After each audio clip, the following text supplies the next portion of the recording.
Hey everybody, it's Mikki here. You're listening to Mikkipedia, and this week on the podcast, I am joined by my good friend and one of the smartest people I know, Brandon DaCruz, the host of the Chasing Clarity podcast, for the first episode in a new collaborative series, bringing together our perspectives on nutrition, fat loss, and body composition. And this is really sort of born from the number of questions that we get from our audiences, from our clients and members along a lot of the same themes and topics. So we thought it would be really fun to address these together with our different perspectives, because of course, Brandon has so many skills and attributes that I just do not have. And I am also able to bring my perspective to the topic at hand. And together, I really do think it just provides such a sound base for both the science of a particular principle, but the application of it as well, both at the individual and the group level. So we kick things off this week with a deep dive into rapid fat loss and protein-sparing modified fast. We start with what a protein-sparing modified fast actually is and how each of us define rapid fat loss in practice. So we explore the potential benefits of taking a more aggressive approach to fat loss, alongside the physiological, psychological, and behavioural drawbacks that need to be considered. We also share how these strategies look with real clients in real situations. Brandon shares how he uses rapid fat loss days, deficit deloads, and high-carbohydrate refeeds. Well, I explain how PSMF days and structured diet breaks are incorporated into Mondays Matter.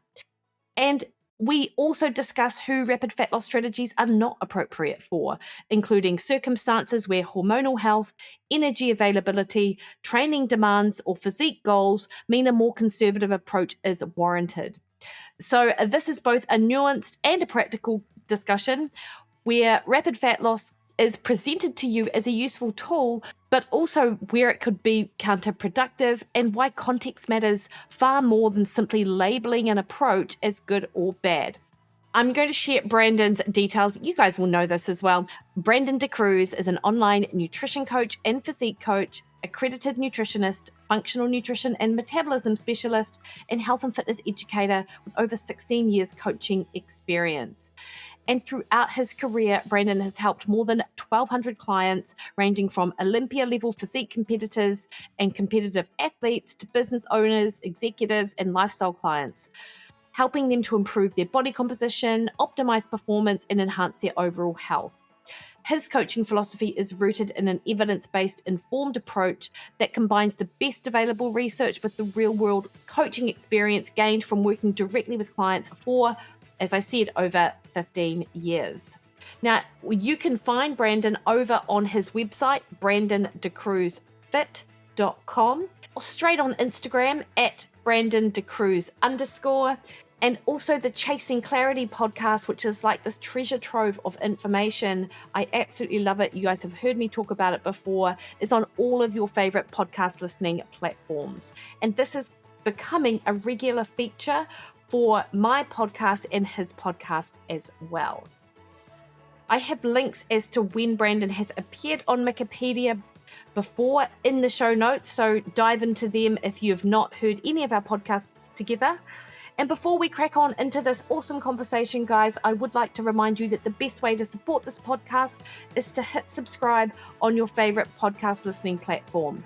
That increases the visibility of Mikkipedia in amongst literally thousands of other podcasts out there. So more people get to hear from the guests that I have on the show, like Brandon DaCruz. All right, guys, enjoy this conversation.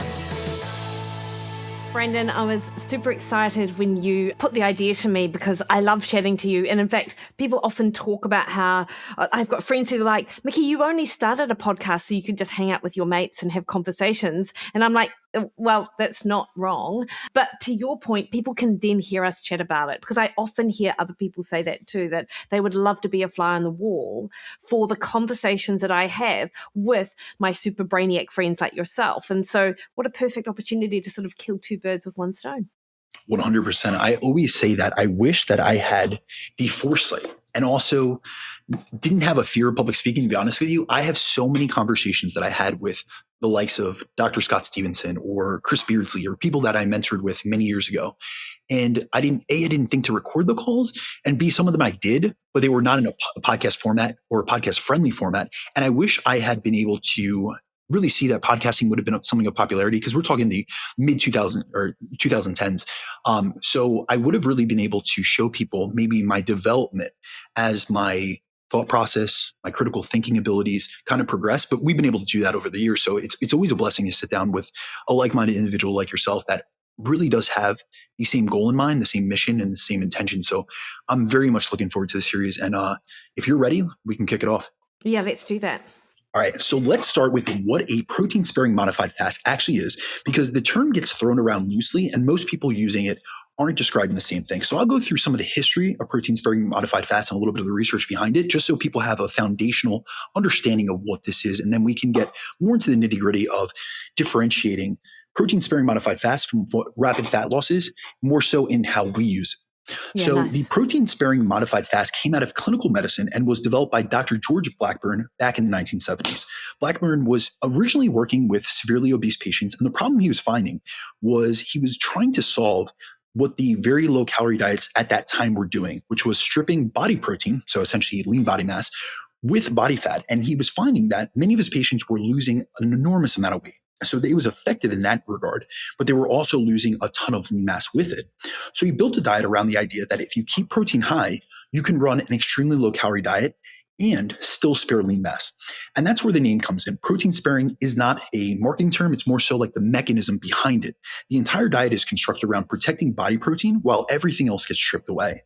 Now, a true PSMF is a very low calorie diet. And if you look in the clinical literature, it's generally between like 600 to 800 calories. You'll see different estimations, but generally 650 to 800.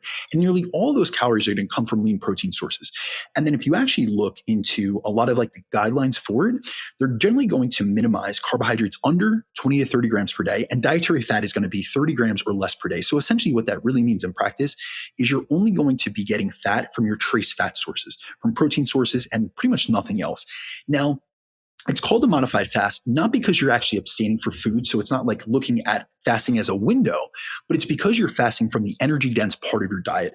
You're fasting from starchy carbohydrates, from alcohol, from grains, oils, and added fats, anything hyperpalatable, essentially. So from a mechanistic standpoint, there are three things that are happening here, and they're worth separating because people tend to not realize what's really being done. So we're reducing carbohydrates far enough to deplete liver and muscle glycogen, because we have to go back to the fact that this was initially intended for those with excessive adiposity, obesity, metabolic syndrome, or metabolic diseases. So what they're trying to do is get a fast scale weight drop. And you're going to see that due to multiple things. It's a very low calorie diet, but you're also going to have a massive glycogen depletion. And because glycogen carries water with it, that glycogen going down is going to cause a significant amount of body weight loss that has nothing to do with fat. And that's going to happen very early on. That's called early phase weight loss. Then dietary fat is reduced to near the essential minimum. And I want to get precise about this because a lot of people explain this badly. You'll hear that a lot of people say that they're going to cut the fat and the carbs to lower insulin so it can release more fat. And I understand the mechanism there, but from my reading of the evidence, I don't think that's the mechanism that matters most. Really, when we look at dietary fat reduction, especially where this came from the 70s, it was more so a way to induce the greatest deficit possible. And by pulling out the dietary fat, we're able to reduce one of the largest contributors to someone's total energy intake, especially in people that at that time were not tracking. So a lot of times when we look at the literature from especially the 70s to the 90s, we were finding that people were passively over-consuming dietary fat before the low-fat movement came in. So they were really trying to be able to pull down energy intake quite precipitously. And then the last portion of this diet is protein, and that's prioritized to protect metabolically active lean tissue because protein is going to be the most protein-sparing macronutrient we have. And actually, if you look back, Lyle McDonald and I have had a conversation about this. One of the limitations or the drawbacks of the initial low-calorie diet. So if we look at the VLCD diets, was that they use very low protein intakes. And so we saw precipitous loss in lean mass. And once they rectified that through a higher protein intake, they saw that that was not as much of the case. Now, Mikki, do you think it's worth us highlighting some of the limitations of the traditional protein-sparing modified fast? I'll give you an example. What are your thoughts on how they used to use like a liquid diet and meal replacements in the research as compared to what we would find to be more beneficial or efficacious now? Yeah, well, I mean, I think I was thinking about this, Brandon, as you were chatting, because in the research, particularly, like these people are not institutionalized. There were some outpatients, but it was this continuous protein sparing modified fast, anywhere, at least from my reading, up to about 6 months. Of being on just every day was this liquid diet. But as I understand it, was some of the very initial studies done with collagen as opposed to as opposed to actual protein. That was the last chance diet. Yeah, so the last chance diet, and what's very interesting about that, it was termed the last chance diet, and what the marketing behind that was that it was the last diet you were going to need. However, ironically enough, and unfortunately enough, it became last chance diet because it had dozens of people that died from protein malnutrition because it wasn't supplying you with collagen, and it was a cheap protein, so gelatin and collagen, and it wasn't providing all essential amino acids. So they were actually losing heart tissue from the degradation from being in such a large deficit and being they were going through protein malnutrition. Yeah, it's crazy. And I guess if this speaks to anything, it's that you cannot rely on collagen alone for your protein. So if anyone takes anything away, please just remember that. But also it's just not real life, right? Like we don't live as inpatients or outpatients in terms of, our overall life, and it cannot just be that sort of liquid diet approach, albeit I believe that they also sort of supplied them with like IV nutrients as well to make sure that they were getting everything they needed. But it was therapeutic. They were in hospital. Some of them were, it was sort of a pre-surgical phase, or it was, these people were what was termed morbidly obese. It was, their life was on the line essentially, and it was, to your point, I mean, not a last chance, but that it was extreme. It was extreme. 100%. I think, I've looked at much of the research on this, and what I see, and I do understand why they use liquid diets and then meal replacements, because actually my favorite research comes from Leibel and Rosenbaum, which were out of Columbia University. They did all the initial metabolic adaptation research. And if you look at a lot of their stair-stepped studies where they bring them down to 10% of body weight and then they stabilize them, then they bring them down to 20% of body weight. And it shows like the greatest degrees of metabolic adaptation, but also the greatest degrees of like sustained weight loss. All of those are liquid infusion diets essentially. And the reason for that is from a research standpoint, it gives you exactly precise control over that participant's intake and it eliminates a variable. But for me, just from a practical standpoint, the biggest issue that I've had with that, and I actually have had people that have come to me from shake diets, liquid diets, that they've done this with like weight loss clinics that are popular in the States, especially when I was located in Jersey and I was working with people in person. New York had a ton of weight loss centers. And for me, from a practical standpoint, that was insufficient, first and foremost, because no one's going to live off of liquids in and of themselves for the rest of their lives. And the other issue with that was it didn't cement or it didn't build any eating behaviors that they could carry forward in the dieting phase. And what I've seen in my own experience is people would come to me 3-6 months after going through that weight loss phase that it was a liquid diet, and they would have rebounded precipitously. And a lot of times what they reported back to me was that they didn't really know how to regulate their intake once they moved out from these like pre-measured liquid meal replacements, or they were using packets at that time, or they were given actual drinks. And it was almost like they weren't able to regulate their hunger with whole foods, which is actually interesting because generally we would see a more satiating effect from whole foods. But then we have to realize the practical application perspective of this, the eating behaviors, the habits, even just like the day-to-day routine, they were out of their routine when they went back. It was such a paradigm shift going from one spectrum, one extreme of the spectrum to the other.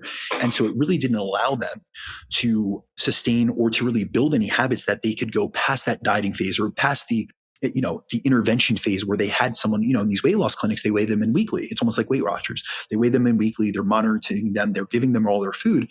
It's almost like they locked them in captivity. They got them lean and then they just let them out into the wild. So it really, to me, has never made sense. I really want people to be utilizing whole foods first. So, obviously we'll discuss later on how we do this, but I'm sure we'll agree on the fact that we're not using liquid meal replacements as the primary intervention from a rapid fat loss perspective. No, not at all. And this is where I feel that the whole concept of rapid fat loss probably gets a bit of a bad rap, if you like, because that, as you just described it, is how people understand it. Oh, rapid fat loss. Okay, it's all about getting the weight off as quickly as possible by any means as possible without any thought as to building those habits along the way, which is something that obviously you and I talk about a lot with the people we work with as being this fundamental part of the fat loss process. Regardless of the speed of weight loss, we still want to be building those habits. And I'm curious, Brandon, as to what you think, the way that you were describing that sort of hunger wasn't able to be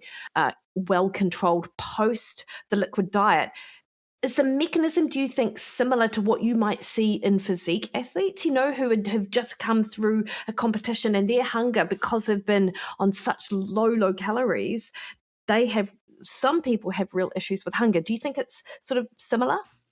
So what I think it is that if we look at rapid weight loss, especially in a liquid diet perspective, if you are to lose a precipitous amount of lean mass during a weight loss trial or a weight loss period, you predispose yourself towards hyperphagia, which is extreme and persistent hunger that is not ceased until you regain the lean mass that you lost. So the best example of this is the Minnesota semi-starvation study. They put these men for 24 weeks on a 50% deficit. And essentially they went from approximately 3,200 calories to about 1,560 or 1,580 calories per day. And it was a sustained period of time.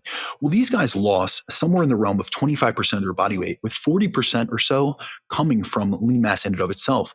Well, what they found in that post-diet phase, or that essentially intervention phase, was that they did not stop experiencing extreme, insatiable hunger until they regained all the lean mass that they had lost. Now, here's the issue.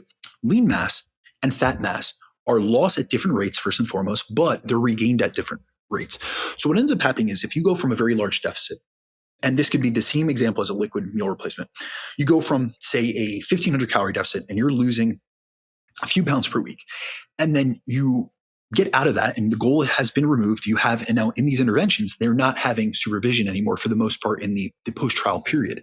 Now, what ends up happening is when you go, it's not like they had a stair-step approach. They actually did in the Minnesota semi-starvation study, in one of the arms, they had a stair-step approach, but they could not deal with the hunger. The adherence was terrible.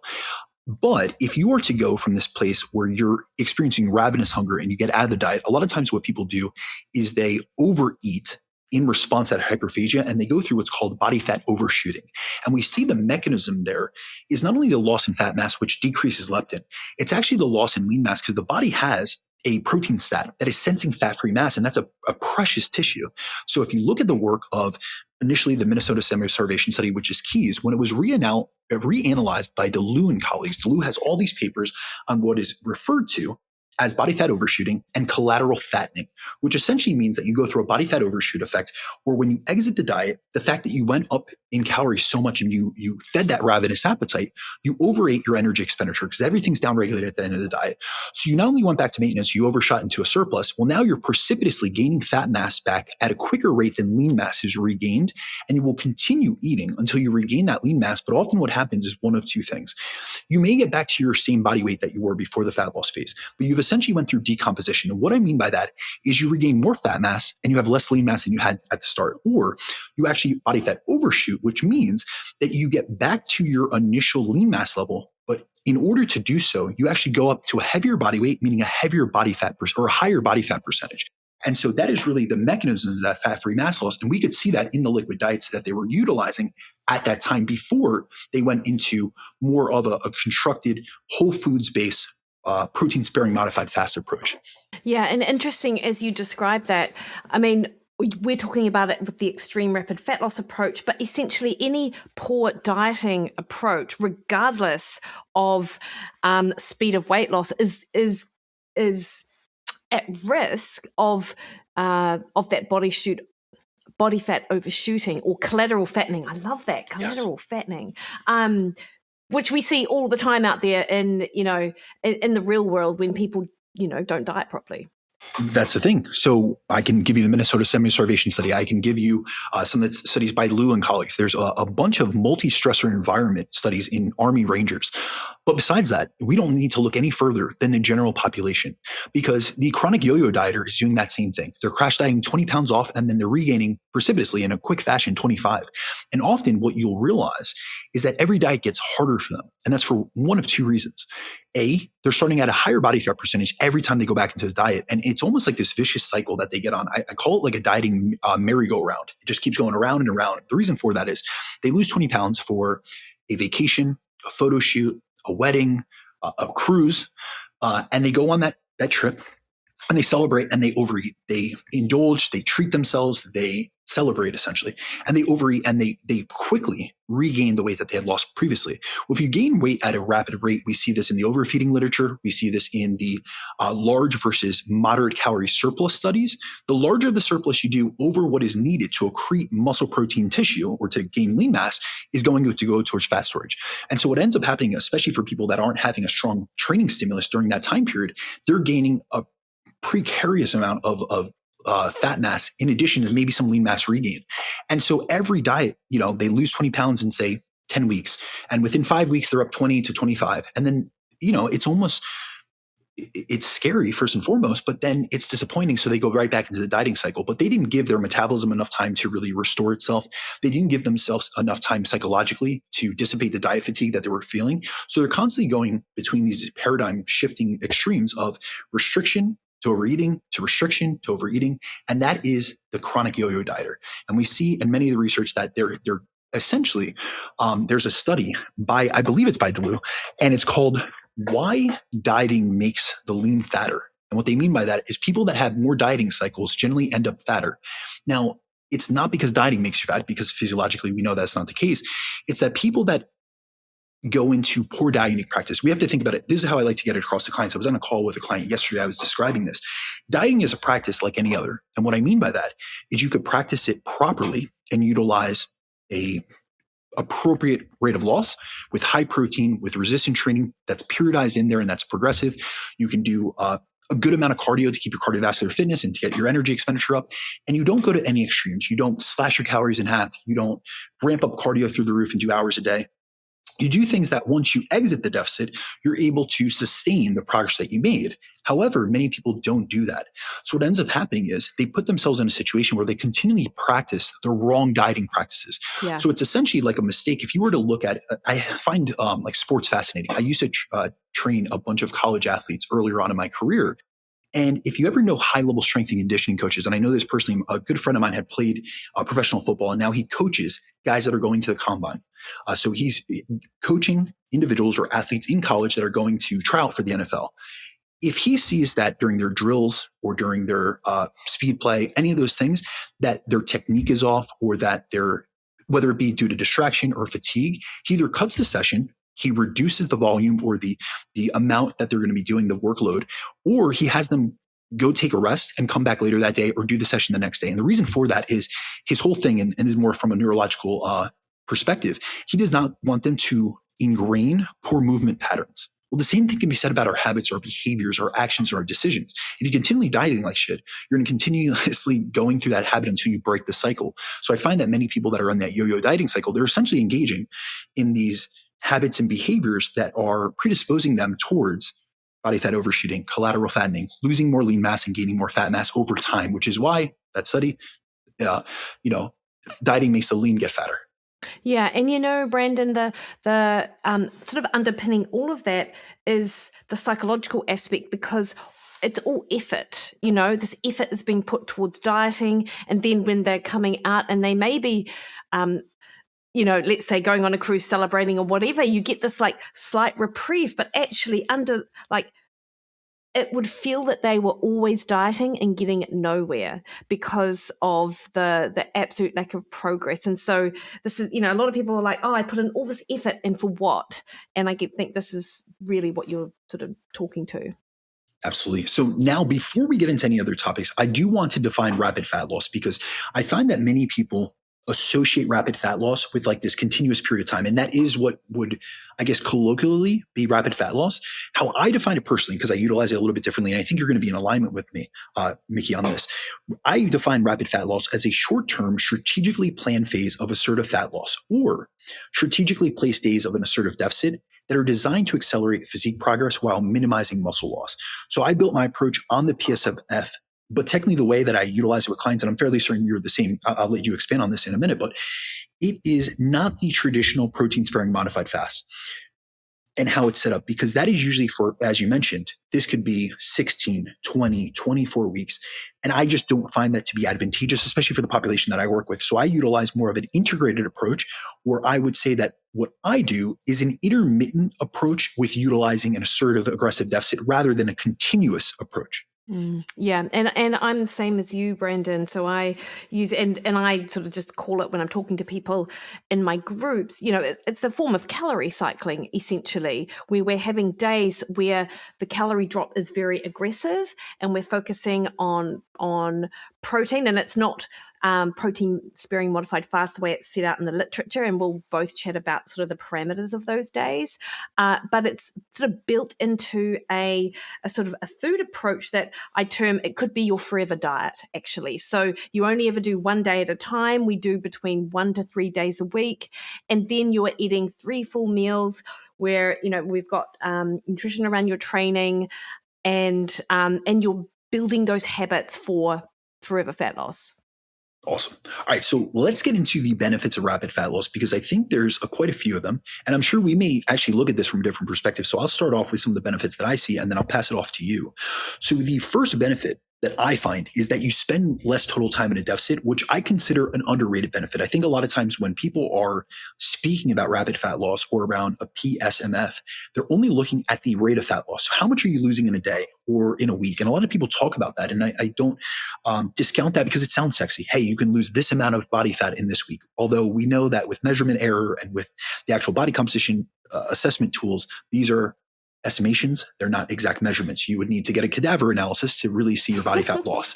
However, in reality, I think what we have to acknowledge is that being in a deficit has a cost, and that cost accumulates with time, not just the depth of the deficit itself. So for those who really struggle with longer dieting phases, whether that be psychologically or physically, rapid fat loss may be a better option. And what most people don't realize is that when you compare two people losing the same amount of fat, and one is doing it over, say, 6 to 8 weeks, whereas the other is doing it over 16 to 20 weeks, they end up in a pretty similar place metabolically. And I want to cover this because there's a lot of misconceptions. And I experienced, or I received a lot of questions about this when I did a full RFL series with Lyle McDonald. A lot of people said, Brandon, you've spoken a lot about metabolic adaptation, and wouldn't that be more severe? It would be if the total amount of fat loss that was induced from rapid fat loss was much greater than a continuous deficit. However, when we actually look at the research on metabolic adaptation, we consistently find that the magnitude of the adaptation tracks with how much total fat you've lost, not how fast you lost it.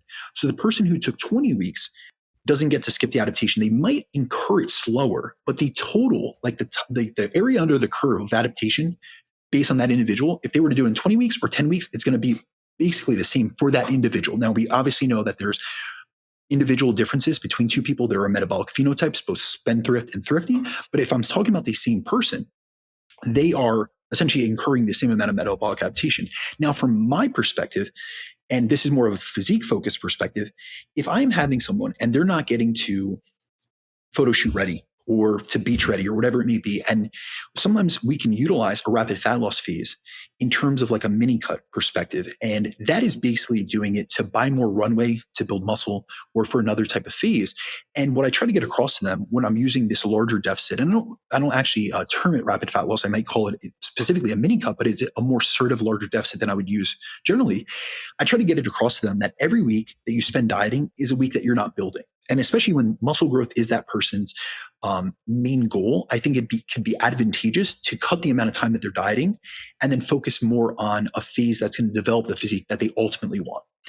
Now, the second benefit is momentum. And this one actually shows up in the research more clearly than any other one that we're going to see. When someone is dieting and sees very little change over several weeks, they start questioning whether the plan is working or not. And that's human. People stay invested into things that they see visible feedback from, and then they disengage from things that they don't. And so if we look in the literature, there's a secondary analysis of the TORS trial, and researchers took middle-aged women with obesity and sorted them out into fast, moderate, and slow groups. And this is a study by DaCruz and colleagues. And what they did was at the 18-month mark, the fast group had lost more than double what the slow group had lost. So they were looking at essentially like a stair-step approach. And when they looked at the fast versus the slow group, they were 5 times more likely to have hit 10% weight loss, which is what's considered clinically, effective weight loss. And they were also not more susceptible to regain, because what you have to realize is that even if people say, I'm going to give you a hypothetical, if people are to regain 50% of their weight, if one group lost double the amount of weight, that regain is larger, but they still net more weight loss in totality. Now, this finding has been consistent enough that it's made it into the New England Journal of Medicine. And there's a great paper that I really have liked looking at over the years, and it's essentially on obesity myths. And one of the main myths that they tackled was that rapid fat loss leads to poor long-term outcomes. And what they went through when they went through their review of the literature is that that's a myth, that's not a fact. Now, I want to be careful with the DaCruz paper that I just discussed, which is the 3 groups, because there's a confounder sitting in there that I don't think a lot of people have looked into or actually discussed. These participants were not randomized into a rate of loss. They were self-sorted based on how they responded in month 1. So the fast group may have done better longer term because faster early loss builds momentum, or the fast group may have done better because it was the type of person who loses weight quickly in a month is also that same type of person who executes consistently later down the road. So sometimes we can't know, especially in a research study like this, because there's modifying factors and variables that we have to look at. Some people are going to succeed more than others, and it's based on their personality. It may be based on their genetics, their motivation. So perhaps that increase or uptick in motivation that came from seeing weight loss faster initially kept them on the trajectory where it didn't let them go off the beaten path. Whereas maybe those in the slow group, there may have been people, if they had just taken a faster rate of loss and pushed themselves a little bit harder, they would have been just as successful. So I think that from a coaching perspective, I think we can look at it. It would be both, but I think that the second one is more useful for anyone that's listening to coaches like myself, because what that's telling you is that the person often predicts the outcome as much as the protocol does. So that's why you have to really individualize who you're designating. Hey, we're going to use a slow rate of loss or a fast rate of loss, because people will respond differently. You need to look in their dieting history. You need to look at their motivational affect, their intrinsic versus extrinsic motivation, really have conversations with them. And I'll tell you personally that I spend far more time deciding who I'm going to run this with than I decide what calorie number I'm going to give them. This is a more intentional, especially when it goes to rate of loss. Is this person appropriate to utilize this with? Yeah, no, I love that, Brandon. And particularly with the women that I work with, and you must be the same, potentially, that you get people and they're like, nothing's working anymore. And I hear this a lot in my perimenopausal, postmenopausal women. I've tried everything, Weight Watchers, Sure Slim, Jenny Craig, all of them. And now nothing is working. My usual approaches aren't. And this is what I love about the protein sparing modified fast, is because one, it works. Just across the board, it is so effective for fat loss whilst preserving muscle, but they get that quick win.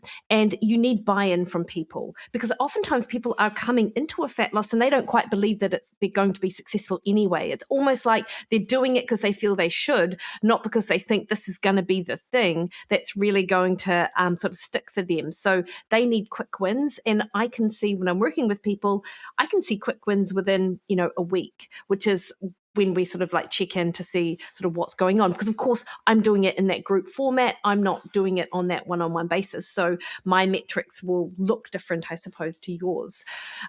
Another thing that you mentioned, which I want to highlight for the group that I often work with, is athletes. Now, we're going to talk about who this isn't appropriate for, at the end. But what I will say is that if I have got an athlete, like an endurance athlete, and they've got an event that they're training, that they're wanting to begin training for, and they've got a 16-week block of training coming up for something, yet that's 8 weeks away, and they're wanting to improve body composition, I'm like, okay, this is a time where we can use this rapid fat loss approach, because, we don't have to worry about the performance side of things right now. In fact, for you right now, it is about getting leaner so you can go into those sessions and And from a power perspective, from a speed perspective, you may well perform better, and your training isn't going to be isn't going to be negatively impacted. Of course, I have to tell them though, is that they can't chase two rabbits at once. So this is a time where your training will probably take a hit, because we are putting you into an aggressive deficit, despite the fact that we're looking after your nutrition around training and we're really focusing on giving you what you need for that. You're still in a deficit, so you will notice it. But right in the here and now, you don't need to worry about that, because we don't need to be hitting those key sessions that are going to make you be able to perform at your best for your actual event. So I do think it's appropriate for an athlete at certain times of the year, depending on sort of where they're at in their cycle.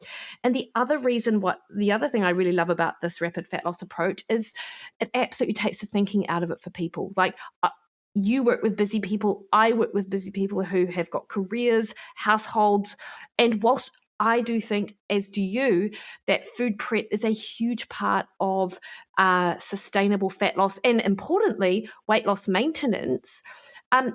You run a protein-sparing modified fast day, and there's so much less to think about, with regards to the types of foods or what you have to have available. I mean, as long as you've got it there. And a lot of people say it takes the thinking out of it. It's so much more simpler for me. And from that perspective, it just takes a lot less time. So I think that's another real benefit for the rapid fat loss. 100%. Actually, to expand off that, I mean, we work with busy people, and in general, the majority, if we look at the majority of the research, we find that people seriously underestimate how much they actually eat and how much they need to eat to lose fat. And so I think about it in the context of, I work with busy people that are distracted. Even if their fat loss is their goal, a lot of times they've made mistakes in the past that have held them back from actually achieving the fat loss that they want. And so when I think about the dietary assessments that I take people through and the things that I see, the errors, a lot of times I think there's two things to be said. First, if you're working with someone with excess adiposity, I think a lot of people underestimate how much fat that they need to lose. And so if they were to take a gradual approach, it would realistically take them, say, 9 to 12 months to lose a significant amount of body fat. And just that notion or that thought can be very discouraging. So that's people in the real world that have, say they've sacrificed, I work with a lot of people in this position, they have sacrificed their health and fitness right now for the pursuit of excellence in business. And so now they're looking at like this mountain that they need to climb. And if I'm to tell them, hey, listen, it's going to take 12 months just to get you to to a healthy weight, it may be too much of it wouldn't be an impetus to actually start. So that's the first thing when we're talking about busy people. The second thing is we know that, like I was saying before, people underestimate their calorie intake by, generally, if you look at the literature, there's a great review that shows between 18 to 50%, and then in certain populations up to 70%. So what I've seen is that many dieters are in far less of a deficit than they think they are. Now, with a small deficit, this degree of inaccuracy can easily erase that person's total daily deficit, leading them to losing no fat at all. However, if you were to take an aggressive deficit approach, so you create a large deficit, say 1,000 calories, well, even if you're 20 to 50% off and say that you're eating 300 to 400 calories more than you expected, which is actually, you look in the clinical literature, there's a great study that looks at dietitians versus non-dietitians. In the dietitian group, it's over 200 calories that they're eating more than they account for. And then in the non-dietitians, it was over 420 calories. So if you were only in a 300 to 400 calorie deficit, you've erased most of it, if not all of it. Now, if you are in a 1,000 calorie deficit and most days of the week you eat 300 to 400 calories more than you expect, you're still in a 600 calorie deficit. So you're still getting some fat loss. And I think from a practical perspective, that's very advantageous. Now, I'll tell you just what I've seen in practice running these type of strategies with individuals. I have seen enough clients to know that there are certain things that come through that may not be physiological, but psychological, as you were referencing, can be very beneficial. So first and foremost, when you run a rapid fat loss approach, there is less, decision fatigue because you're very limited options. So it essentially creates bright line boundaries. And some people just don't do well with moderation. And we know that. And so if you were to give them a small deficit and a wide range of acceptable foods, they're going to end up negotiating with themselves every single day. Now, when I transition them into a protein-sparing modified fast on certain days, and there's a narrow structure, there's a food list, there's a meal plan that's built out, they're essentially being given exactly what they need to follow, and they're much better able to abstain from certain things on those particular days and get it done. The other thing was I found from a practical perspective, it really shows a lot of people how much of their hunger was both head hunger, so hedonic hunger, and was based off of palatability. Because when you strip out the hyperpalatable foods out of someone's diets, you'll actually see that their cravings for it go down very, very quickly. We actually have literature on this. Within 4 to 6 weeks of essentially what researchers would term starving your cravings, you stop craving those items, chocolate and cookies and things like that. And that's because cravings are more psychological. It's a cue conditioned eating response. And so a lot of times, if you're able to strip back the diet to lean protein sources, veggies, omega-3 fatty acids, and it's a very basic template, essentially, it eliminates hyperpalatable foods. It eliminates foods with a lot of food reward. So it essentially causes like a reset to their system. The other thing is, I really like this for the fact, and sometimes I only use this with people as almost like a discomfort tool. Maybe that's a bad way to put it, but I really think that a lot of people have taken through this process. It teaches them that they can do hard things, and really when it comes down to it, physique transformation is just as much mental as it is physical. And so they're able to develop the mental fortitude because let's be honest, we'll discuss the drawbacks, but it is uncomfortable at certain times. It can, if you go through it through an elongated process, it could be challenging. You can experience a lot of hunger, things of that sort. We'll do as much as we can to negate that. But if you've lost a large amount of fat, you're going to deal with an inherent increase in hunger. So some of these days can be quite uncomfortable. But once you get through that, that, especially in the way that we do it, hey, I have one protein sparing modified fast day, and the next day I have a higher calorie training day. And so it teaches you that you could hold off on short-term temptation for the long-term goal that you're working towards. Yeah, absolutely. And I think, and to your point on the hunger piece, is people are afraid to be hungry. And I feel that they're afraid to be hungry because they associate hunger with low blood sugar, actually, and those wild fluctuations that occur when their hunger is basically their eating is, a series of hyperpalatable snacks across a day, really just to rescue themselves from that low blood sugar that they're experiencing because of the food that they're eating. Whereas hunger from a genuine physiological place where your blood sugar, it isn't about blood sugar, it's actually about a calorie requirement, of which, of course, we're lowering those calories. It's just easier to deal with, like you can still concentrate way more than you can if your hunger is sort of driven through low blood sugar. You don't get absolutely ravenous. It's this sort of slow burn of a hunger. And you just have to tell yourself, it's fine. I've got a meal coming in 2 hours. I'm actually going to be okay. But I don't think until someone actually experiences it that they quite believe it, because their experience of hunger is actually really different. 100%. I think that is a good practice to have. I myself was a bodybuilder for a long period of time. I competed 15 times over the years. And I was a 6 meals a day type of person at that time. And I slowly titrated myself down. But I did an experiment for about 6 months during my last competition season, prior to my last competition season, where I did intermittent fasting. And it wasn't for the fat loss benefits. It wasn't for the autophagy benefits. It was because I knew I was transitioning out of the sport. And I wanted to teach myself that I could go past certain meal times without eating. And remember, ghrelin is entrained based on your meal timing. And so I would automatically 30 minutes, 60 minutes before a meal feel hunger. And it wasn't that I needed, think about it. Even if I was lean, I'm eating 6 times a day. I'm not starving. But it was the fact that my body was so entrained that I felt that I needed to eat, and I would stop certain things. And it was a distraction at one point. And so now I eat 4 meals a day, and I slowly titrated that down. But I did it initially through intermittent fasting. I did early time. It was not intermittent fasting. It was early time restricted eating. I would eat early in the day, and then I would cut it off around 6 p.m. And so I had a short eating window. I initially started with a 12-hour eating window, went to 14, and then eventually went to 16 for about 6 months period of time. And it just taught me, hey, listen, you don't need to eat. Like I used to always be someone that ate right before bed, even though I knew that it was disadvantageous from a sleep quality perspective. But I was in the bodybuilder mentality, like I need to eat exactly before bed. I need to, stoke muscle protein synthesis and make sure that I'm in an anabolic state because sleep is catabolic. I had all these irrational thoughts, and it just taught me something good. So this is a good exercise to teach individuals, hey, listen, you can embrace hunger. You can do hard things, especially when it's attached to a goal. Yeah, and to your point, actually, and maybe this is a good opportunity for us to sort of talk through what our protein-sparing modified fast days look like, I do suggest that people in my groups actually run a tighter eating window on that day, because it can help regulate hunger. I mean, the exception to that is are the people who still want to be active on that day, and not necessarily just go for a walk or whatever. But if they've got a training session and they're like, look, this is just how it's rolling, then I'm absolutely open to them doing their training on the protein sparing modified fast day, particularly if they're coming off a day of eating. Then they've just sort of woken up. It's not like they've run a whole sort of aggressive calorie deficit across a day, but we still put additional food on that day in the morning, and I don't worry about the eating window. But for people who may not be training and they're just going to be sort of moving across a day, I'm like, your hunger may be better regulated if we just try and stick to an 8 to 10 hour window with our protein sparing days. So we'll just shift breakfast out a little bit, and then we'll just bring dinner in a little bit. And actually, for a lot of people, dinner is the less negotiable meal in terms of the timing is sort of set by what else is going on in the household, but breakfast is often much more flexible. So yeah, that 8 to 10 hour window I think works best, but it's absolutely not compulsory. Mm-hmm.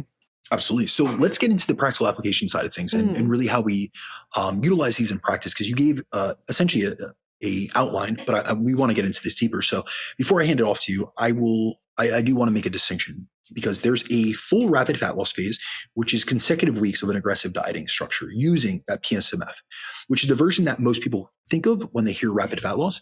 And then there's what I call rapid fat loss days, which is a small number of aggressive days placed in an otherwise moderate deficit, where I interject higher calorie training days in between the RFL days.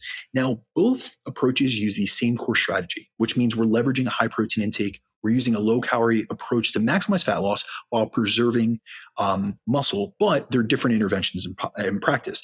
So the rapid fat loss days approach is what I've used most frequently over the past decade, and it's not the exact protein-sparing modified fast. A true protein-sparing modified fast would be where it's continuous rather than intermittent. So I'll hand it to you, Mikki. First, I want you to discuss how you structure a week within Mondays Matter of utilizing your protein-sparing modified fast, and how you interject it essentially into that week structure. Yeah, no, I love that, Brandon. And very similar to you, I insert the higher protein, lower calorie days, because to your point, they aren't strict protein sparing modified fast days. And I think I'm a little bit more flexible possibly with how I run it with people, just by virtue of the fact that it's a big group and you sort of have to be a little bit flexible. And I do, depending on sort of who I'm working with within the group, I have different tiers. So we will do 1, 2, or 3 protein sparing modified fast days set within a moderate calorie approach. And actually, if people joined Mondays Matter and didn't do any of the protein sparing days, they would still lose body fat. It would just be a slower process, because the diet itself is based on fat loss principles that we always talk about: high volume of food, higher protein, but it is just a moderate deficit. Whereas you insert those protein sparing modified fast days and you just create more of that deficit. So we run Monday, Wednesday, and Friday, and the calories are around 800 to 900 as a base plan. And I do try and stick to, actually, most of the days are 30 grams or less of fat and about 30 grams or less of carbohydrate, unless someone is training. And if they're training, I put an extra serve of carbohydrate and an extra serve of protein. And protein is set between, there's a minimum of about 110 grams a day, which is pretty light for some people. But if you're training, that'll go up to about 140 grams of protein a day. And by virtue of the fact that it is a group program, I don't in Mondays Matter individualize protein intakes for the individual, albeit within the group I am coaching people, and if they have specific questions and they're wanting to just follow guidelines as opposed to the plan, then we work out what protein intake is going to be most advantageous for them. So but on that group level, we set it at a minimum of 110 to about 140 grams a day.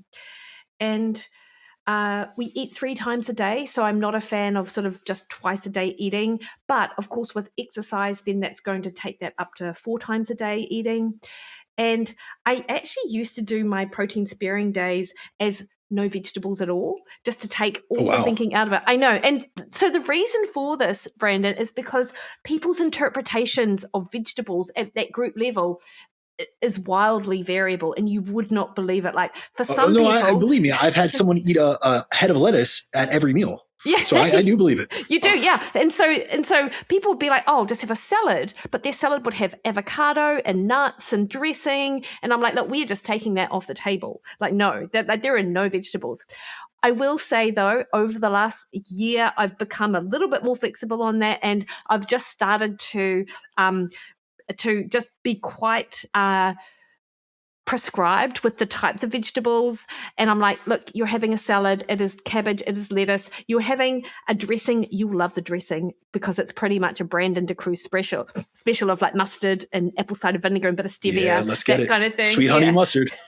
Yeah, exactly. And so, or there might be steamed broccoli, etc. So I am a little bit more flexible on that.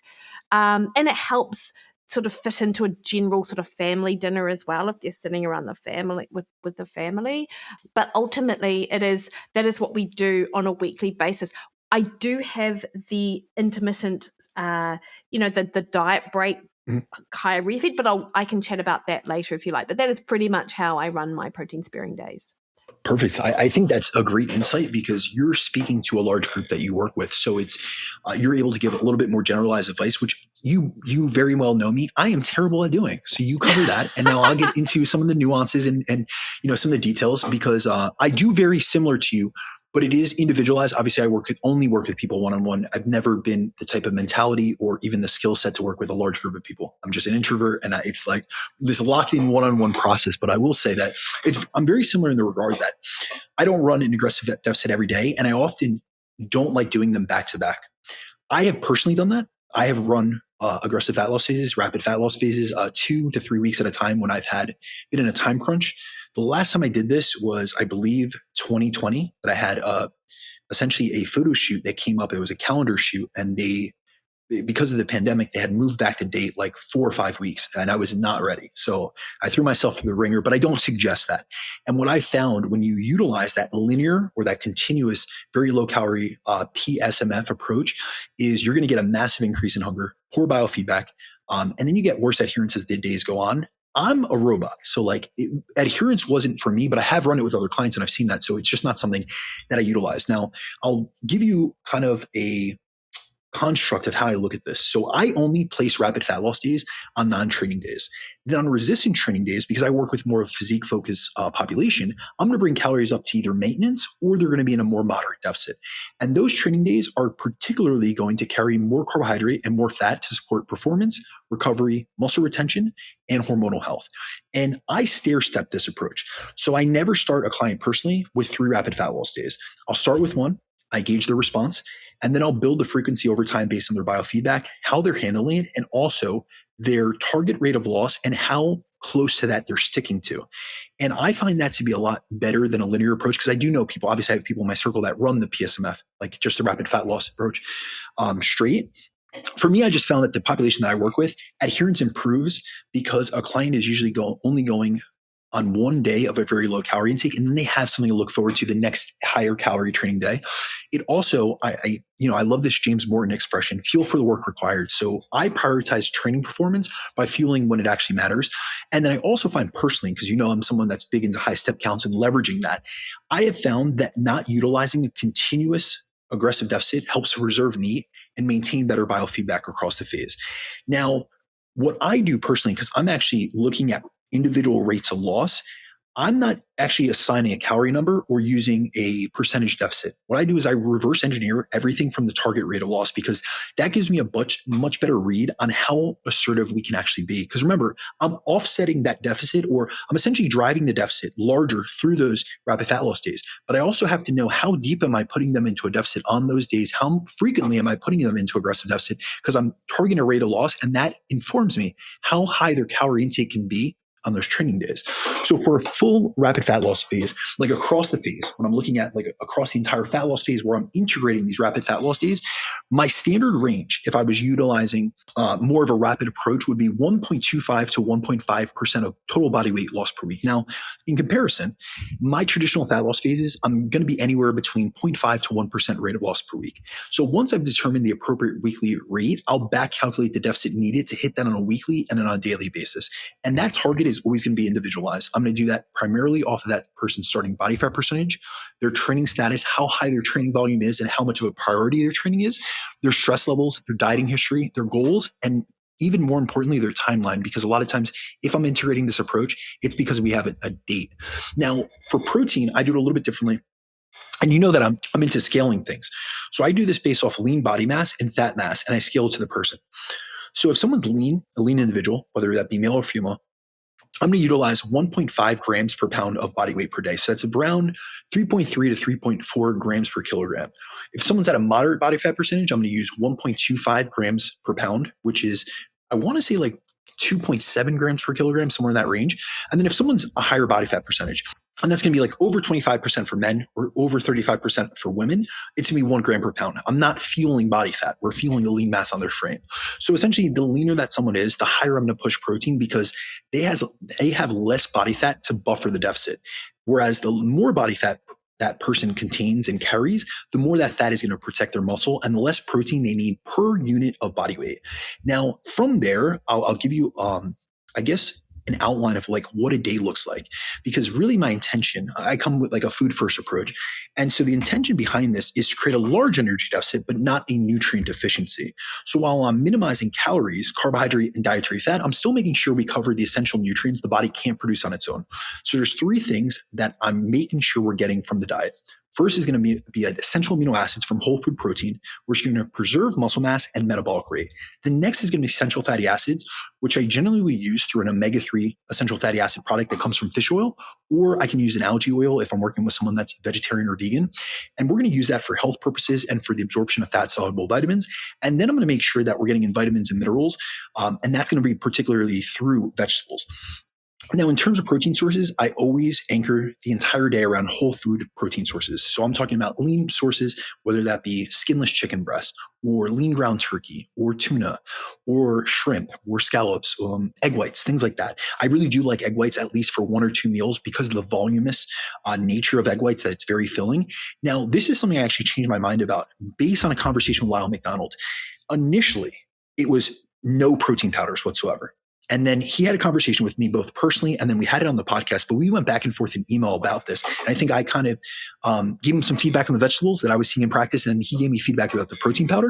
And he made a really good point that there are some people that they're lean, they don't have a large appetite, and especially because I do this in an intermittent fashion, if I'm getting someone up to 1.5 grams per pound of protein per day, it could be very difficult for them to either cook and prepare that or just to be able to get that amount of, say, meat down. And so a suggestion he had given to me, which I have used, is to almost divvy up the protein servings. So say for instance, I have someone that's 200 pounds, they're lean, and they're eating 300 grams of protein per day. And I'm using 4 meals of 75 grams of protein per meal. Well, that could easily be 50 grams of whole food protein 4 times a day and a 25-gram shake on top of those meals. And so it makes it a little bit easier to get that protein down. It makes it a little bit more practical. But I will say that I would not leverage protein powder in and of itself, except there are certain meals that I will utilize with clients where it's a creamy. So it's, obviously it's the Ninja Creamy where it makes a very voluminous protein shake. And I'm just having them put water and ice and protein powder, but it will at least give them some type of food volume. Now, in comparison to you, I use a much higher volume of non-starchy vegetables. And I do this actually even in comparison to the traditional PSMF. And I do that for 2 reasons. First, I'm making sure that people are covered micronutrient-wise, and I'm utilizing low energy density, high volume sources. So it's things like spinach or kale, romaine lettuce, cucumber, zucchini, green beans. Even like if someone has the digestive capacity, I'll use cauliflower rice, things like that. Another one I really like to utilize is mushrooms. There's some good literature on mushrooms being an appetite suppressant due to its natural source of monosodium glutamate, which can dock in receptors in the brain and help with satiety. So really what I'm looking for are low calorie, high water content, vegetables that are rich in micronutrients. And then I want the satiety effect, because we know that protein is the most satiating macronutrient per gram. But if we look at food weight and energy density, it's actually vegetables. So by combining both, it's allowing to get them the most satiety per calorie that we have within that budget.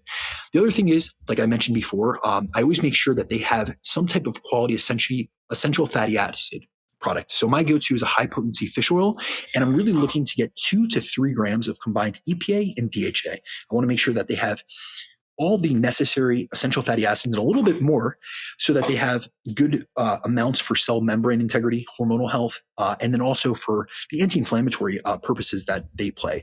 The last thing that I utilize is I make sure that their electrolytes are dialed in. So sometimes I utilize electrolyte supplementation, but really why I do this is because when carbohydrates drop, especially if we go under that 30 grams or even under 50 grams, we have to think about like the diuresis of ketosis, because they're essentially in a ketogenic diet. It's just a high protein ketogenic diet. And so we see when carbohydrates drop and insulin drop, that's going to increase sodium and water excretion. And oftentimes we're also going to see other electrolytes fall with it. Now, that is why a lot of people, and you know this very well, that they suffer or they experience what people colloquially call keto flu. So it's essentially that dissipation of those electrolytes. So I like to add sodium right onto meals. I will often use a potassium salt. So this would be new salt or no salt, and I'll utilize that on meals as well. And then I'll also make sure that they're getting potassium from like leafy greens or mushrooms. And then also I'm utilizing supplemental magnesium. Usually I'm using a blend. I really like bisglycinate before bed. And then sometimes I'll use like a complex earlier on in the day. And I'm making sure that they're getting adequate electrolyte intake so that they have good energy. They're able to reduce fatigue. They don't get cramping, and they also don't get like that brain fogginess that a lot of people used to report with ketogenic diets. I love that, Brandon. You covered a lot of the nuance of, the specific foods, etc. And thank you for talking about sodium, because that's another thing which I'm really hot on as well. One thing is I haven't shied away from protein powders in terms of in the protein sparing modified fast, in part because of what you described with regards to volume. So when I'm adding ice, adding a little xanthan gum, I do add cauliflower rice to some of those shakes, because I build out recipes and stuff for people. I try and make it a little bit interesting. They're sitting down to a big volume of food, so they're going to feel less hunger. But also they can make, PSMF pancakes, they can have PSMF bread as more, not because they need special food or anything, but it just, people's brain love, and you know this as well, they just love something different, a little bit of variety and something like that. So they're not just sitting down to meat 3 times a day. The other thing is I use red meat as well, just because that's, it's my usual diet approach anyway. So, but we're doing lean rump steak, or we're doing 95.5 mince. So sometimes the fat will be a little bit higher, but I think in part, people are still very successful on the way that we run it with Mondays Matter, because it's the deficit that is created. And I think that ultimately is underpinning the success of the approach. And so it is still a deficit it's still a very good deficit for a lot of people. The one other thing I will add is that people who come into the plan who are vegetarian, so I've got a vegetarian menu, just by virtue of the vegetarian food choices, their days will be a little bit higher calorie because of tofu, tempeh. They will also, but I'll be also utilizing an essential amino acid powder for a couple of those meals. I have eggs in my vegetarian meal plan, or egg whites. I'm sorry, like an egg with egg whites. But if they've got meals that are just tempeh or tofu, then we're putting an essential amino acid powder alongside that as well. So, but yeah, you did a very good job of covering all of the different other protein sources that are utilized. And to your point, and as we've said, it's just one day at a time. This is the thing that I always try and instill in people. It's just one day at a time, and also take your sodium, because that's essential. The one last thing I will actually add, and for whatever reason, people struggle to take on extra nutrition for the training, despite the fact that I bang on about it all of the time. It's almost like they think, well, if I just withhold having that extra carbohydrate and the extra serve of protein, I'm going to get a better response. I'm going to I'm going to lose more fat. I'm going to be a little bit more successful. Whereas, of course, to your point, if they're doing training and they're feeling terrible in their training, then overall they're not going to have a very good experience with the rapid fat loss approach or that protein sparing day. So look, you're gonna notice a deficit anyway. It is going to feel a little bit flat. So you want to feel as good as you can during your workout. So you want to get the most from that. So put your carbohydrate in, have your extra serve of protein, and you're always going to feel better if you do that. So I think, sometimes there are some people who just like to take it to the extremes. Even they take the extreme slightly more extreme. 100%. I mean, that is a personality type that we often get attracted to us. But Mikki, let me ask you, when you're you're interjecting that fourth meal, is that a pre or post workout meal on those training days? Yeah, no, it is. So it's depending on when they train. So if they're training early morning, and I, of course, get a lot of people in who almost never eat before training. I'm like saying, look, I want you to have something before training. And if it is a higher, if you're doing something of a higher intensity or you're doing some weight training, let's put some carbs in before training. And then I'm a little bit more flexible on when that next or that other protein serve comes in, actually, because I know that if it's early morning, then they're going straight to breakfast and they're going to be having 40 to 50 grams of protein at breakfast. They're fine there. They don't need anything in addition to that particular meal, but they might experience hunger later on in the day. And so I'm like, look, if let's have, you'll have breakfast and then maybe that other serve of protein, you might want that mid-afternoon. So let's just put it in there. So I'm quite flexible as to when people have it, as long as they have it. Yeah, absolutely. So maybe I'll just give you a little reinforcement so that those in your audience that are on Mondays Matter will have a little bit more evidentiary support as to why that would be advantageous. So first and foremost, if we look at the research on carbohydrate ingestion prior to training, it doesn't need to be a bolus, meaning it doesn't need to be a very high amount. This could be 0.2 to 0.4 grams per kilogram. So it could be, if you're 100 kilograms, 20 to 40 grams of carbohydrate pre-workout.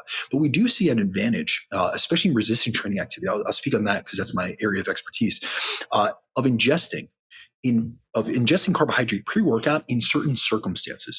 So one is during more voluminous activity, meaning that you're using higher volumes or you're training multiple muscle groups. Eric Helms has a great systematic review and meta-analysis that we spoke on this podcast a few years ago about essentially a pre-training carbohydrate ingestion, systematic review and meta-analysis, looking at the effects on hypertrophy and looking at the effects on total volume performance, meaning work capacity, your sets times reps times load.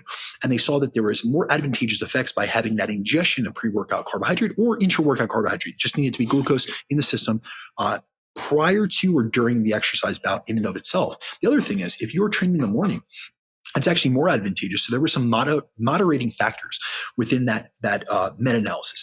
And what they found was higher volume training benefited from more carbohydrate, multiple muscle groups in a session because of the extra energetic demand of that. So if you're doing like a lower body session, multiple muscle groups, your hamstrings, your glutes, your quadriceps, you're training multiple large muscle groups, it's more advantageous to have carbohydrates before or after an overnight fast. So especially preferential in the morning, if you want to get the most from a training performance and then also an adaptation perspective, ingesting carbohydrates, even a small amount, will benefit you from a training performance, from a work capacity, from an adaptation, from a muscle growth. All these things are going to have downstream implications, especially it may not impact you to go fasted on one particular day. But as you look across a phase of training and, we're looking at a mesocycle and then a macrocycle, it will add up over time. So it would just be to your benefit if Mikki is suggesting, hey, listen, you can run the protein sparing modified fast on your non-training days and you're fine with just 3 meals and the baseline structure, the skeleton diet.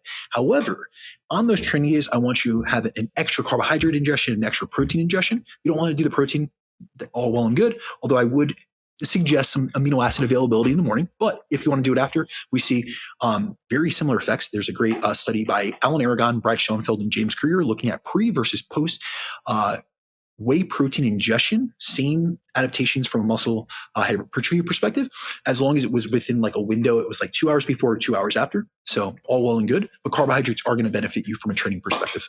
Yeah, nice one. And then in the moderate sort of deficit days, the non-PSMF days, I'm also saying you need to fuel around your training as well. So that's that fourth sort of eating opportunity, which again, I feel like, and I understand this because I've been there, people are just a little bit afraid to eat. I think that's what it is.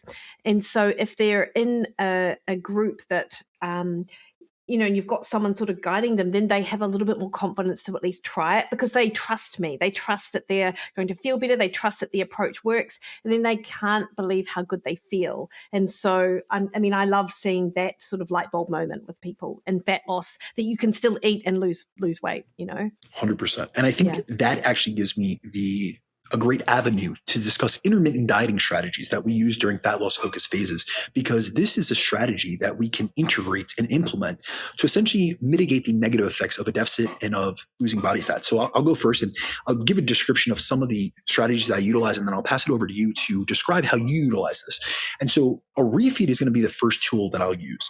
So a refeed is a planned increase in calories that comes mostly from an increase in carbohydrates. For me in particular, I'm doing it all through carbohydrates. I'm using the skeleton diet of the protein and the fat content from that diet, and I'm just increasing from carbohydrate to increase carbohydrate availability. And so I like to use these high carb refeeds with clients because they help to replenish glycogen, which restores training performance. And also for me, I'm working with a lot of physique focused individuals. So I want to see the fullness of their physique, kind of bring it back to life, especially if we're peaking for a photo shoot, a competition, or even just to look their best at a particular event. I want to see, what do you look like when I replenish and restore glycogen? And then it also gives that person a psychological break from the deficit without breaking the structure of the diet or the phase. We're getting a reprieve, but we're not getting so far off track that it's like a cheat meal or it's something that's disadvantageous. What I'm using the refeeds for are really because of what I've seen them do for training quality, muscle fullness, and adherence, and I've seen those benefits consistently. Now, the next intermittent dieting strategy I use is what I refer to as a deficit deload. So deficit deload is a controlled and strategic increase in calorie intake designed to manage and mitigate the physiological and psychological adaptations that come from dieting. And for me, I'm doing this at least maintenance or above. And oftentimes I'll bring them back to their pre-fat loss maintenance to just make sure that they're covered. And really what I describe this to clients is that this is a reset period. My goal is to lower their dietary fatigue, restore energy availability, and then prepare the body to push forward into that next block of active fat loss. Now, this is something that I will use for at least 1 week of time, but I've run them for as long as 4 weeks. And sometimes when I've had people that had a much greater amount of fat to lose, I've actually broken this off into blocks where they're dieting for 8 to 12 weeks, we're deficit deloading for 4 weeks. And then we'll continue going on, because I don't like very, very long deficits when someone has a precipitous amount of fat mass to lose without some type of structured break. Now, how I structure these deficit deloads is, or why I structure these deficit deloads, I'm really looking to drive up a client's energy output, especially from a training performance perspective. And we get that due to the increase in energy availability. What I find personally as well is that when I give someone more, I feed them more, whether that be through protein, carbohydrates, a little bit of dietary fat, it not only drives up their training output, but it also makes them more spontaneously active throughout the day. So that's where I'm going to see their physical activity levels go up, their NEAT levels go up, their steps go up.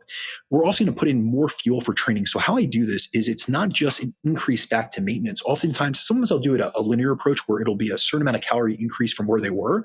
But oftentimes, if you think about that, that means the training day diet is still higher. So we're still getting more of an advantageous effect in terms of increasing energy availability on those training days to really fuel for the work required. I also find that this lowers psychological and physiological stress. And we're going to see, if we look at it from like a physiological perspective, we're going to see a lowering in cortisol, and that's going to support thyroid and sex hormone production. Another thing that I really like to do is sometimes how I build this out, I'll give like a very much higher calorie meal before bed if someone has been suffering from like a sleep quality perspective. This is how I run it with myself. And then there's one more benefit that has nothing to do with the physiology, but I just find this to be advantageous in practice, is that a deficit deload is a period where I can walk a client through how to practice maintenance before we ever get to that period. Because if you really think about it, we had a podcast about a year ago, Mikki, where you came on and we talked about why is fat loss more challenging, or why is fat loss maintenance more challenging than fat loss in and of itself? And it's because many people are very goal directed, but they look at the fat loss phase as a goal with a deadline and an end destination and a finish line, and they don't see it as a checkpoint along their journey. And so a lot of people are much better at dieting and restriction than they are at maintaining, because maintaining doesn't really have a clear-cut goal. It's a little bit ambiguous. So every deficit deload is what I consider like a rep at eating more without losing control of the process. And then I'm there to hold them accountable. So by the time we exit the fat loss phase, I'm able to remind them when they're scared. I get this with a lot of women that they're finally seeing really substantial and significant fat loss for the first time in their lives, and they don't want to go back. They don't want to go backwards, like in comparison to what they've done. So I just remind them, hey, listen, throughout the course of this phase, I actually had you go back to maintenance. I technically did exactly what we're going to do in this post-diet phase, in this metabolic restoration phase. However, we're going to do it for a more extended period of time, but I'm still here to walk you through the process. But I want you to have some self-efficacy based on how successful you were the last time we did this. Yeah, I love that, Brandon. And all of the benefits that you described are exactly the reason why, even within a short 8-week program, which it is, it's just 8 weeks, I'm putting diet breaks, is what I call them, every fortnight. So every 2 weeks on the Friday, Saturday, Sunday. So I like to do 3 days in a row of them eating more carbohydrate at each meal. One of those meals is what I term a metabolic reset meal, which is, instead of using treat or cheat, I'm just like, okay, well, what are we going to call it? Well, let's call it this, which is essentially they eat whatever they like. I don't prescribe or plan anything, but it's important that they practice eating to satiety. They feel satisfied and not stuffed. They really enjoy the meal. So they're it's something that they really want to eat, but they're also eating slowly, and they're not like trying to stuff themselves and try to eat as much food within, say, a 2-hour window, And I'm like, look, if you're hungry for 3 courses, absolutely have 3 courses. If you just want one, just have one. It's not about what you eat or the amount, it's about how you feel. And then I also include like another, like, I don't know, like a treat, like some chocolate on one of those meals or whatever. But to your point, for the most part, I'm adding more carbohydrate in at breakfast, lunch, and dinner. And I sell it to them as, this is what eating at maintenance could look like for you. So we need to practice this, because it isn't just about fat loss. And so that's the reason, that's one of the biggest reasons why I do it. But to your point, it's a psychological break after a 2-week push. It is they get to put more glycogen in their muscles, so they feel better when they're training. They get to look forward to some of these, to that metabolic reset meal. But I do try to, I also try to sort of counter it by saying, it is just food. So if it's not the best meal you ever ate, it's okay, because you can, your next meal you can still eat again. So I'm trying not to make them sort of place too much importance on that. But then also they then feel motivated coming into that next week. They start again on Monday with their protein sparing modified fast, because Mondays matter, and they sort of get back into it. But I also like to remind them that Monday isn't a punishment for what you did on the weekend. It's not like we're running this huge restriction because you overdid it. Like, the whole point of these weekends is for you to eat what could be your forever approach. And you'll notice that the meals are the same. They're just bigger. We've just got more carbohydrate. So fat loss and maintenance actually aren't as different as what they might look like in your head. And you've got to get your head around that, actually, because this is one of the reasons why you have to come back to fat loss all of the time, because you haven't mastered that maintenance. So yeah, that's how we run the diet breaks in Mondays Matter. And if I was running this with an individual, I wouldn't do it every 2 weeks. Like you don't need it every 2 weeks, but in this group approach, it's really helpful. Yeah, so maybe that actually gives me a little bit of food for thought. Maybe I'll describe how I delineate and differentiate how to use these strategies just in an individualized approach. So I'll tell you personally, the refeed is going to be my first point of intervention. And I'm going to use that when the problem is training performance and then fullness related. So for instance, if I have someone that I'm starting to see performance losses and it's not due to just physical fatigue accumulation from the training cycle itself, it's actually due to a lack of carbohydrate availability, low glycogen, just low energy levels. And then also if someone is running flat, and that's a visual analysis that I have to do, that their muscles look fat, there's no pop to them, or they're not getting a pump in the gym, or there's things that I'm seeing visually. And this is something I do, like I pull it up on two computer screens and do an analysis. I will often utilize a refeed, and I'll start with one refeed because I don't want this to be such a dichotomous change from what they've done. So the refeed will be structured out. I'll draw it up, and it will be very similar to their baseline diet, but I will increase carbohydrates from glucose and fructose sources. So there's no digestive issues because I'm trying to utilize those multiple transportable carbs to increase carbohydrate absorption and oxidation. And so the refeed structure, I will use that on a 1 day period first. And then as I gauge that person's response, I may bring it up to 2 to 3 days at max. The deficit deload is when I found that diet fatigue has accumulated across the board. So I'm seeing decrements in training performance. I'm seeing some diet fatigue from a mental perspective. This person is not checked out, but they're starting to really struggle. I'm seeing that they're starting to have decrements in their biofeedback. So sleep is taking a hit, some of their motivation, their affect. And so then I will run that for an extended time course, which will be the week or 4 weeks.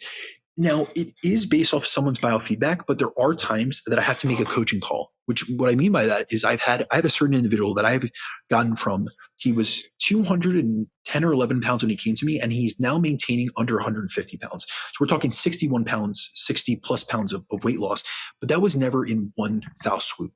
That first year that we worked together, we did this dieting to deficit deload structure where it was fat loss focus maintenance, because he had lost and regained the same 40 to 50 pounds many times over the years. And I was not only trying to get that off permanently, but I also wanted him to get him leaner than that. And so I utilized this approach, and there was times that he wanted to keep pushing, but I saw certain things within his biofeedback that led me to believe that would be a bottleneck.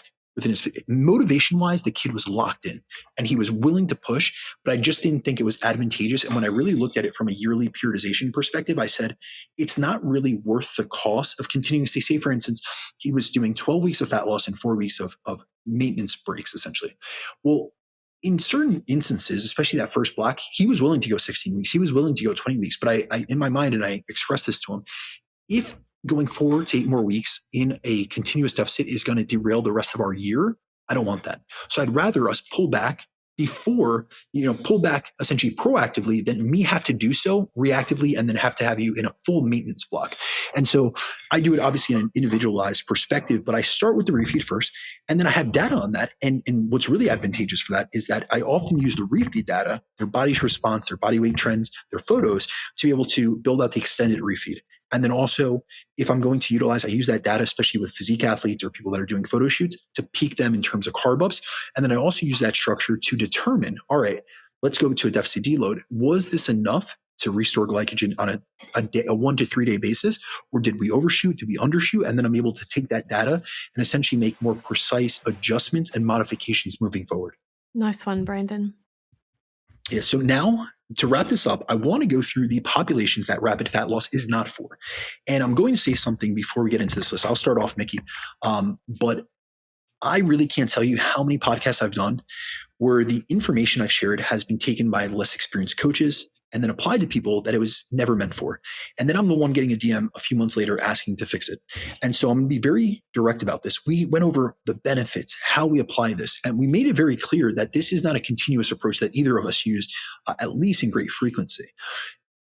I really want to get across that this is not an approach that's appropriate for everyone. And so I'm going to go through what I find to be the people that it's least appropriate for, and then I'm going to turn it over to you, whether you agree or not, and then other populations you may see personally. So first category that I do not believe it's for is for women with menstrual cycle dysfunction. And this is the number one group I will not use this approach with personally. And I want to make it clear so it doesn't get misused. If a woman has hypothalamic amenorrhea or a history of losing her cycle during previous diets, you shouldn't use this approach. And if you're a coach with women on your roster in this position, do not use this approach with them, because here's the harsh reality, but it's the truth. Many coaches don't understand female physiology well enough to restore a woman's cycle outside of a fat loss phase, let alone during an aggressive one. So the idea of gambling with someone's reproductive health, their fertility, and their long-term progression by reaching for an aggressive method is not something I'm even willing to be indirectly responsible for, because losing the menstrual cycle isn't just a single time point in time. It's not a transient thing. when it's sustained long-term, meaning over the course of months and especially years, we're going to see a downregulation in estrogen and progesterone production. With that, we're going to see implications on bone mineral density, where we often see lowering. And then, especially if you're an athlete, it's going to show up in stress factors or higher risk of injury or poor biofeedback. We see GI issues. We see hypercholesterolemia, like so high lipid levels, and then a greater susceptibility to immune problems if that menstrual cycle loss persists for long periods of time. The next category is for what I think personally is RFL should not be used for someone with an eating disorder history or someone with a history of a poor relationship with food. And I do want to make a nuance about this because it's quite interesting if you look into the literature on rate of loss and eating disorders, because there's honestly no good evidence that the rate of loss independently causes eating disorders. We have to acknowledge the fact that eating disorders are complex biopsychological conditions, and that's going to involve genetics, your personality, your environment, past trauma. There's so many things that essentially go into the pot to create an eating disorder. And it's really a mental issue rather than just a physiological one. So dieting quickly is not sufficient enough to cause it. But the issue is that aggressive dieting can make it put people in a position where it can worsen their eating pathology, especially if they almost get addicted to, I see that like with anorexia individuals, like they get addicted to the weight loss essentially. The third category that rapid fat loss is not for is for someone that's very lean. You have to think about it. The leaner you are, the less stored energy you have to pull fat from.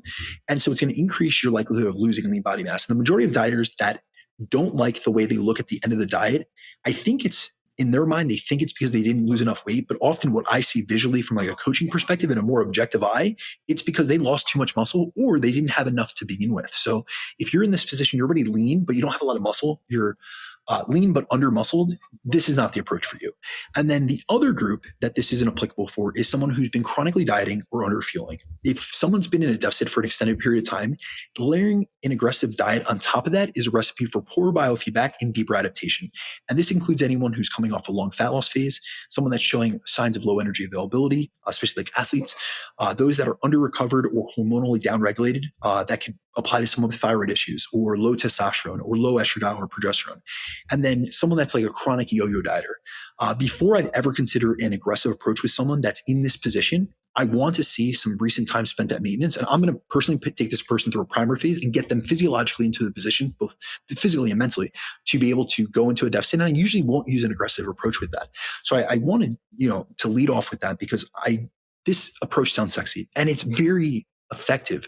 But at the same time, what I found in practice and also from doing this podcast for so many years is often the approaches that are least applicable for certain individuals are that group of individuals tend to ask me about it the most. They're most like, for some reason, psychologically, it's almost like going against what they should be doing, but it's like almost tempting and enticing.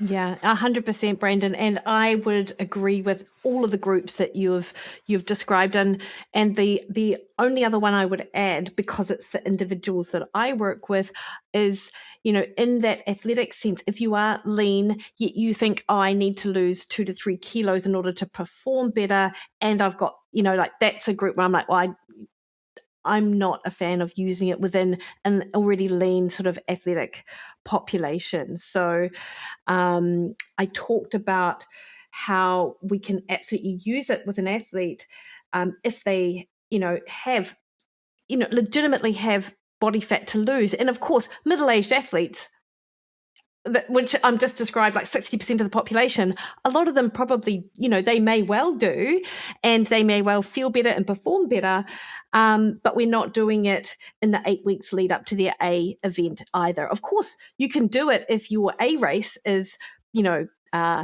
20 weeks away and you might have other races leading up and you've got body fat to lose, but I'm not a fan of the already lean, wants to get leaner athlete who is training really hard doing it. And to your point, they're the ones that are often attracted to these quite extreme approaches as well. And of course, it's harder for me to govern that in a group setting and but I can generally clock it because they often have a lot of the questions or they're suffering the most. And so it's but not always. I can't clock it always. And I think this is just the nature of a group program where there are several hundred people sort of doing it at once. But I'm, upfront about about that in the sort of FAQs in the lead up to the registration for the program, etc. But then people will do what people do as well. Yes. Yeah. Here's the thing. All we can do as nutrition and fitness professionals and educators is give people informed consent. Ultimately, they make the decision. What I say just practically, because I do have the control of exactly who I work with, exactly the interventions I take them through, is that I don't have to agree with what you're doing, and I also don't have to take you through it. And so that's kind of like when I do a very comprehensive intake process. Obviously, I am very constrained on how many people I can work with, where you are able to reach so many more people, which is a beauty. It's a blessing. But in my own practice, I just make sure that I am, because I'm going to have to, converse with these people daily, or, we have conversations and stuff. I also don't want to see people suffer. And the biggest thing for me, especially like when I talk about chronic dieters or people with a long dieting history, or someone that's very lean, or women with menstrual cycle dysfunction, I have already seen dozens of women and dozens of people in these positions that have decided to take the aggressive approach and come to me after. And I've already seen the consequences, the ramifications, the downstream implications, that they've done it on their own. Now, and we discussed this off air, if you know better, you do better. Well, I've been doing this 16 plus years, so I know what's to come. I know the studies by Merrill and colleagues looking at aggressive deficits versus moderate deficits and seeing lowered bone mineral density. I know the research from Garth and colleagues looking at athletes and looking at a slow rate of loss versus a large rate of loss and how it has implications on performance and lean body mass. A lot of times people don't just want one goal, and that's really what you're alluding to or you're referencing with the athletes. They want to chase multiple rabbits. You're going to have to make certain sacrifices when you have multiple goals. And at times it's going to be shelving the one goal. So for instance, if someone comes to me and they're in a position where they're not physiologically in the position to lose fat rapidly, we have one of two directions. I can get them back into a phase where we're focusing on muscle growth and getting them into a sufficient state of energy availability, or I can take them through a more conservative deficit approach that would be more applicable. And we're still able to get them to their goal. We just don't have to do it in the construct of 6 to 8 weeks. So there has to be some give and take. Often what I'm thinking about when I'm coaching someone individually is I'm trying to meet them in the middle, but not so much that I'm compromising on my ethics and my integrity, but I'm also making sure that I'm designing a program that is a confluence of what's optimal for their goals and their preferences and what's optimal for the practical constraints to their lifestyle. So if someone has physiological bottlenecks, I can't just give in to what they want, because a lot of times people come to us and they essentially want us to sign like consent on the poor decisions and poor approaches that they've taken in the past. And my whole thing is, I want you to do better going forward. I want to be the person that rectifies and changes the trajectory that you're on. So often I may meet you in the middle in certain aspects. You have a fat loss goal? Cool. Well, you've been crash dieting your whole life and all you've done is lose lean body mass and then regain body fat. Let's do this a different way. Because if what you are doing and we're working, you wouldn't be coming to me. 100%. A lot of people just want to hear the good news about their bad habits, Brandon. Yes. And we are unfortunately the people that are positioned to be the person that's power of authority and checking off on it. Exactly. Mikki, is there anything else that you want to leave the audience with in terms of rapid fat loss, PSMFs, or anything else? I think we've really dived into the details, which is awesome. So people have a much better understanding of what it is. And I think that if this is, I feel like this approach is getting more and more airtime, which I really like. And so you've got the opportunity to sort of trial it with a bunch of different coaches and different groups, et cetera, and just make sure that you're doing it with people who really understand the approach and the nuance and what's sort of required. So, I think that would probably sort of cover it.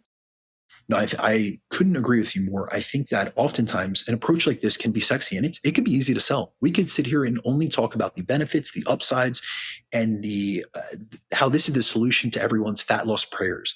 However, a true sign of it, both an expert and someone that actually cares about you, is sharing both sides of the equation, who it's right for, who it isn't right for, the variables that need to be taken into consideration, more the nuanced details that go behind it, because we are in a space that there's so much, it's rampant with misinformation, disinformation, and even more so marketing.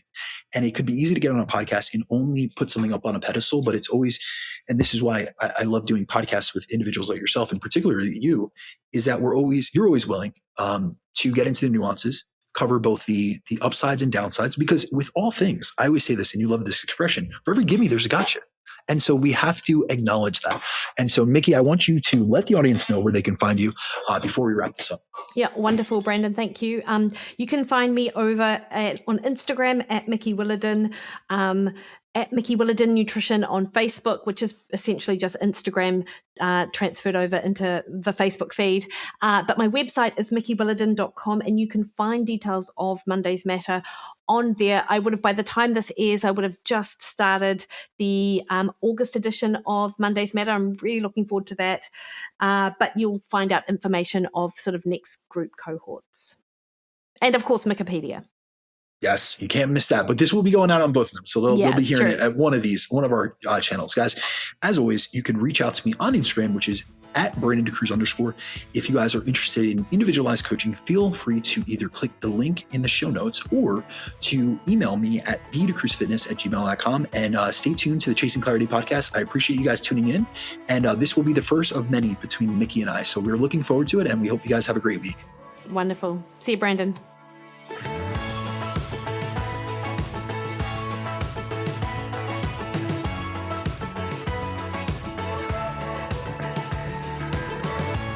Alrighty, hopefully you enjoyed that. So fun sitting down with Brandon, and I just love the way his brain works. I love what together, our sort of a general approach, how we utilize a similar approach but in different settings. I think that's so helpful.